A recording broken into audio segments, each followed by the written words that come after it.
Greetings, Nelson here with another video. As always, these videos are for instructional purposes only. Use at your own risk. I'd also like to thank our hardware sponsor, CDI Computers, for providing us some hardware to provide these demonstrations with.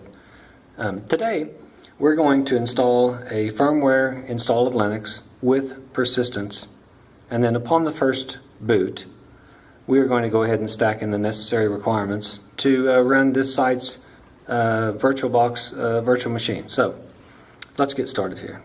I have booted to a Progress Linux image live key, and first thing we'll do is we're going to get this custom script.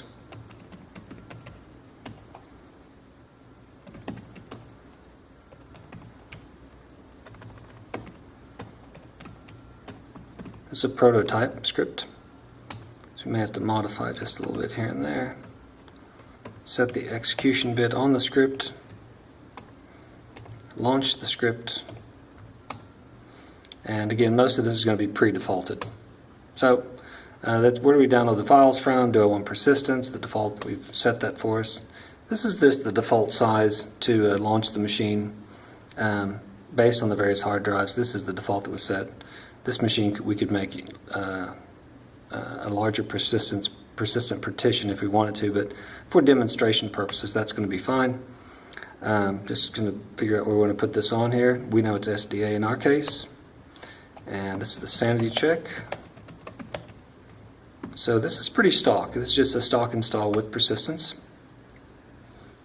And when we get this done, you can watch some of the other videos with respect to the live-medium-install tools operations, and in particular the live-medium-install script. Now, this is pretty stock, so in this video we'll be cutting in and out to save you some time because there will be some copying of files. Right now we're prepping the disk, setting up all the layout that we need. Upon finishing this, it's going to do the firmware install. And then again, we're going to do it with persistence, so that after the first boot, our changes will be saved and survive reboots.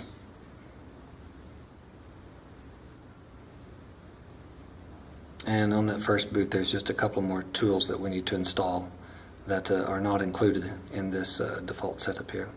Now, the first thing we do though here is we're pulling in a Windows 7 virtual machine, and in this process here, this is where we're cutting out. It takes quite a bit of time to pull this in, so we'll probably be snipping this out at some point, and I shall return when this finishes.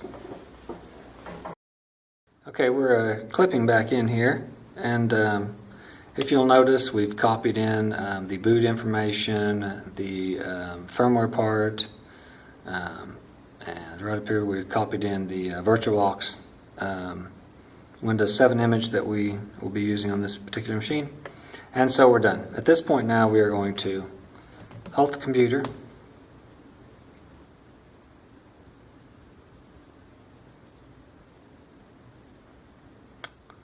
okay, we get a terminal up.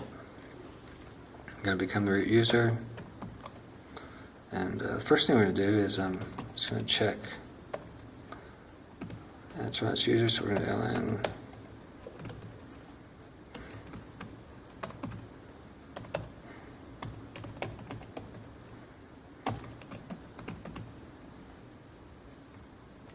So we link in our settings. A little typo there, sorry about that. We link in the VirtualBox settings folder that we have that matches everything with our image. Okay, we create back in here. We just updated our sources list, and we didn't apt-get space update. So let's do a quick thing here. Sudo back against the root user, and this is our group of files that we need to get. We're going to install VirtualBox DKMS, VirtualBox, VirtualBox-Qt, and the VirtualBox extension pack. Maybe I can get this. Maybe I can get this to reduce. There we go.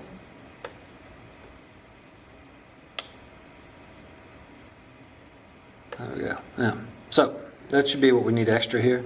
Again, this is just the. We're adding this because these are not part of our stock Linux fleet deployment. We're going to go ahead and run VirtualBox on this, and this is what we need to get extra. It's prompting us for the information, and this will update and install. And then we're going to go ahead and reboot the machine one time, and we may snip some of that in and out as well to speed up the video just a bit for you. Okay, we're going to cut back in here. We've booted back up. We're going to become the root user, and we're going to change the ownership recursively to the user owner on the VirtualBox folder. Okay, make the user the owner of all those files. Now we need to do one last little thing since we're copying this over, and usually we run this in a dynamic setup. In this particular setup here, we need to edit this one file here.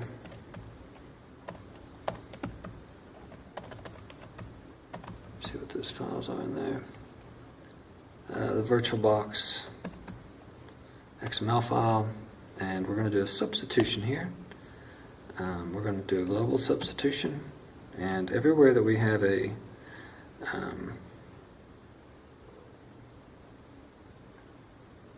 /win7hp, we're going to put in a /win7hp /win7hp, and that's going to clean up the paths for us.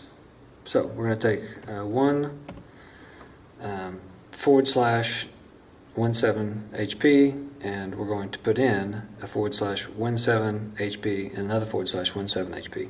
That's just a little cleanup because we're not doing what we call a scratch directory as we show in some of the other virtual machine videos. Now, we're going to quit that. We're going to come over here and we're going to get VirtualBox. And here's what we want. We're going to drag that down here somewhere so we can get to that easy. And there we go. So, and we can power on this virtual machine, but essentially that's how we're doing it. So we're running two desktops now. You got a full Linux desktop that's running in firmware mode with persistence, and then we've stacked in a virtual machine. So I hope you enjoyed this video. Thanks so much for watching.